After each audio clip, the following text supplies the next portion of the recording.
What's up, everybody? Welcome to Podcast Now. I'm Alex, and in this video, I want to go over my most anticipated games that are still not out yet. Now, I did this, I believe, somewhere in the maybe like April, May, June period. I was going to, ironically, I forgot about the title of that video. I was going to title this almost exactly the same thing, but this is not a ranking. This is just a way that there's a lot of games that are still coming out this year. You know, even though we're at the end of September here, lots of games in October, November, and even still the next couple days in September. So I want to go over my own personal favorites, the ones that I'm most looking forward to for the year. As always, with videos like this, I want to hear what you guys think in the comments below. If you guys like these kinds of videos, well, firstly, if you guys aren't already subscribed, please make sure you guys are subscribing. We've been growing very, very nicely over the past several weeks. Keep it up. We're almost at 40K. Subscribe button right underneath the video. If you find out that you hate me later, you can always unsub. And our Discord server. The Discord server is in the link in the description below. If you guys want to check that out, if you guys haven't already joined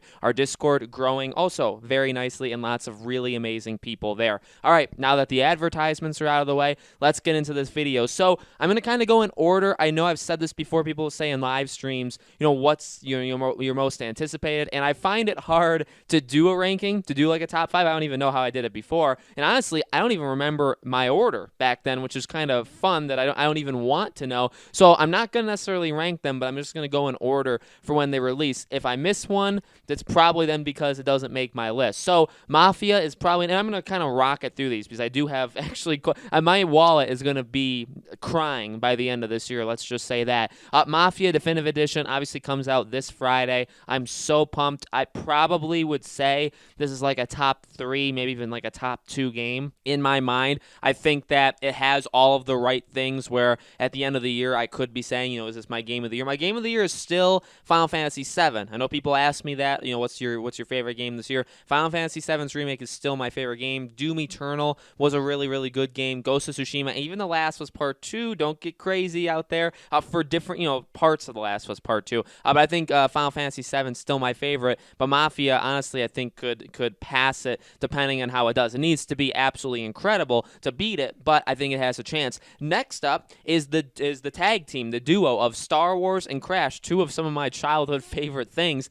Star Wars Squadrons does look really good. I am excited for it. I don't think it's going to be anything revolutionary. It's $40. We talked about this before, right? $40, not a full price game. Could definitely have problems. Obviously with EA. Like, obviously, I'm not expecting the greatest product in the world. But you know what? Battlefront 2 at launch, was it messy with the microtransactions and all that stuff? Yes. But I think at its core, it was a very, very good game that, credit to them that they stuck with it, or EA let them stick with it, and they, padded it as time went on, and it got better and better and better. Star Wars Squadrons, the flying isn't going to work with everybody. I get that. Even with like a Star Wars fan base, just the fact that you can only do space fighting is going to be a turnoff to some people. Some people it may be amazing, some people it may not. And then obviously if you're outside of Star Wars, well then again, you're saying, okay, Star Wars game, well that's either yes or no. And then it's also a game where you're just flying. And so again, and it's more of like a realistic as it can be. So I get that this is a very iffy game, but I am pumped. I'm honestly very excited to see kind of how difficult the game's going to be, to see if like there's the gate of entry is too difficult, for me. We'll have to see, when that happens. You'll see by how often I play that game in October. But then what's the other game? Crash 4 or Crash Bandicoot It's About Time. This is definitely up there. It's up there, and at the same time I don't think about it all that much, which is kind of weird, but it's a Crash game. I'm not expecting, again, something like revolutionary from it, but I'm expecting it to just be probably the safest good game out. Like, Mafia can really take it to, like, Game of the Year level. I truly do believe that, but it could also be very, very underwhelming. I don't know yet, okay? I also never played the original, so I don't know the story. I don't know where it goes. Star Wars, I feel like, again, you kind of know what you're getting, but it also has a lot of, volatility where it can go kind of like all over the place. Crash, I think it's pretty safe to say, it could not be, but I think it's safe to say this game is going to be a really good game if you're into it, if you're into that kind of game. I think it's going to be a really good game. Could it be a little bit lower than that? Yeah. Could it be a little bit higher than that? Yeah. But I'm not expecting, again, something absolutely revolutionary. But Crash has been, I've said it before, I grew up with Crash, and then I went into the Sly Cooper territory, but those are, some of the most important games to to me. So Crash is going to be incredible. Hopefully, I'm going to actually be live streaming that. It's going to be the game we live stream next Friday. Then we'll do Star Wars the week after. I'm going to spend like 5 seconds on this. NHL. I'm a big fan of NHL. I think it's the best EA sports game, which is not hard. It's not hard to be the best, but I do think it is the best. I feel like there's the most energy put into it, probably because it doesn't make them as much money as FIFA or Madden, so they're not going to destroy it as quickly or as much, but just like every year, I am excited for NHL to see what very, very small steps they take in a positive direction, and for the most part, they always do. Now, next, again, kind of very little time on this, Amnesia Rebirth. So this was, remember, there's a new Amnesia game coming out, and I think a lot of people probably forgot that. I didn't forget it. It kind of completely dropped off my radar because up until about a week and a half ago, we didn't know the release date. We didn't know when the game was coming out. Now we know October 20th the game is releasing. I'll be honest, visually, it doesn't look as good as I thought it was going to look, and I don't know why. Maybe I thought it was going to be the most like visually appealing game of all time, because obviously you go back, even the original Amnesia, right? It's not the greatest looking game ever, but besides that, I really do think the studio, with making Soma, making the Amnesia games, I think it's going to be a good one, especially for like a horror thing, especially for like October. I'm a sucker for horror things in Halloween month. I'm a big Halloween guy myself. In fact, I'm planning a couple fun things for October in general on the channel, which we'll get to at a later time. But small game. I don't even know how much it costs, to be completely honest with you. I'm going to get it. It's probably going to be decently, at least decent. If not, and honestly, I am kind of spending very little time on it, when in reality, if it comes out and it's as revolutionary as the first Amnesia, we're talking about, you know what I mean? Like they defined a horror genre, then got taken, and different games did different things with it, but they really were the ones, I think, to start it all off. So you got to give credit to that. Next two, Watch Dogs Legion and Little Hope comes out actually, I believe, a day apart, which is just fantastic for someone like me with the channel that wants to play both of them actually quite a bit. Watch Dogs is probably going to get more love. Little Hope probably won't get as much love, but again, that comes out the day before Halloween, so again, I'm a sucker for stuff like that. What's to say? Well, Watch Dogs Legion, probably, look, if I'm being honest, Demon Souls is probably my number one. And like, there's Cyberpunk, there's Mafia, there's something about Watch Dogs that I am just so incredibly excited for. I even did like the question on Twitter asking if you guys were going to get Watch Dogs versus Assassin's Creed. Look, it's not even like, if I only could get one, I'm getting Watch Dogs 10 out of 10 times, 11 out of 10 times even. No, honestly, like, and I love Assassin's Creed. We'll talk about that in a second. But Watch Dogs, I'm just so excited for. Yes, it could completely fail, and I'm aware of that, by the way. I'm aware it could completely fail. It could just massively disappoint me. But look, the idea of being able to play as anybody, and hopefully they are diverse enough where it feels like that is special. Now, are they sacrificing story and like individuality for that? Yeah, but you know what? The stories have always been garbage. I've never liked the character. I mean, I've said I don't really like Aiden. I'm happy that he's coming back. I think that helps the fandom. It helps like the core base, but I never liked him. I never liked 1. I never liked 2. The story.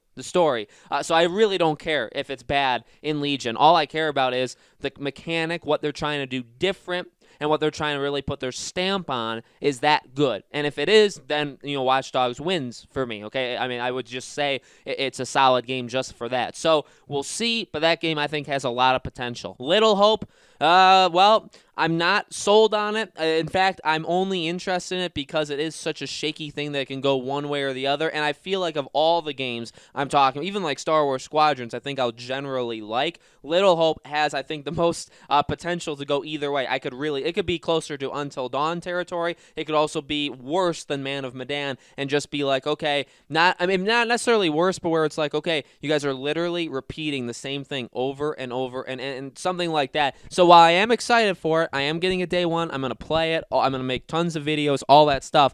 This is the game I maybe out of all of these that I'm most worried about, okay? And so I'm not going to spend too much more time talking about it. We will talk about it as we get into October. I'll have loads more videos on it. And by the way, all of these games I'm mentioning, I'm going to be covering every single one and probably more probably more.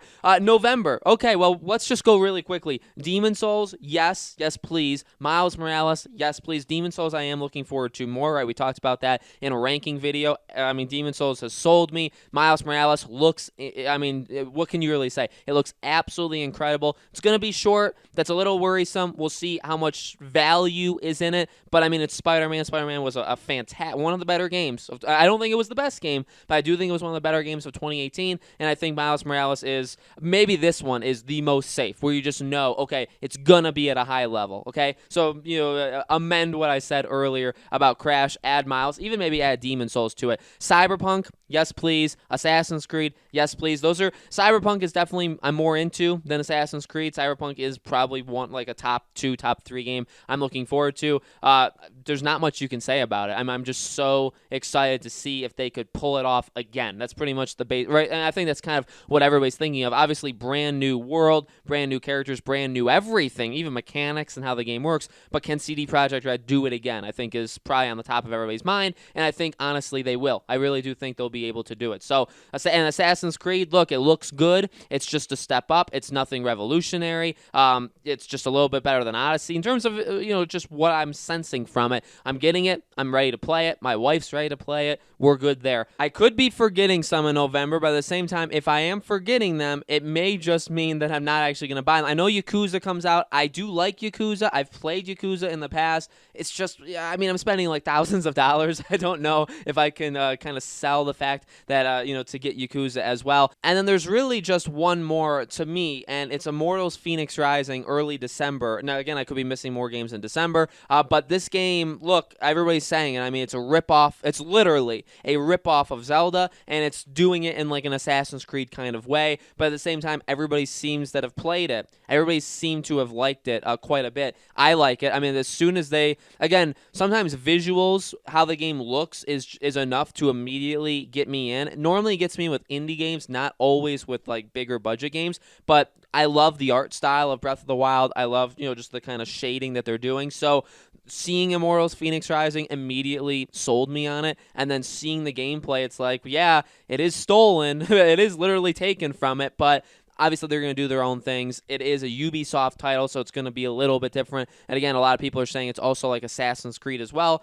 So, I mean, it looks really good. It's a next-gen game. It's also on current gen. Fine by me. I'll be getting it for the PS5, and I think that'll be it to wrap the year up. So, as you can tell, I don't even know how many I said there. Probably like 8 to 10 games. That's a lot. That's a lot of money taken from my wallet. That's okay, though. I'm ready to play them. I'm ready to cover all of them for you guys. So, let me know in the comments below. What do you think? Are any of these games interested? You're interested in other games, and this is kind of cool too and important because I do like to know what you guys are into. Like I know I have a primary PlayStation base. Okay, maybe some of them are a little bit mad at me right now, but generally, and you'll obviously as you'll see over time, I'll continue talking about PlayStation. We'll keep building it. So PlayStation, I know PlayStation is going to be somewhat popular. Warner Bros. I know the basis that I have, like the major groups, but at the same time, I do want to know what you guys want to see because maybe I can cover those games a little bit more often, okay? So let me know what you guys think in the comments. As always, like I said in the beginning, make sure you're subscribed, bell icon turned on, Discord server. If you guys haven't already joined, please join it, and I will see you all on the next video.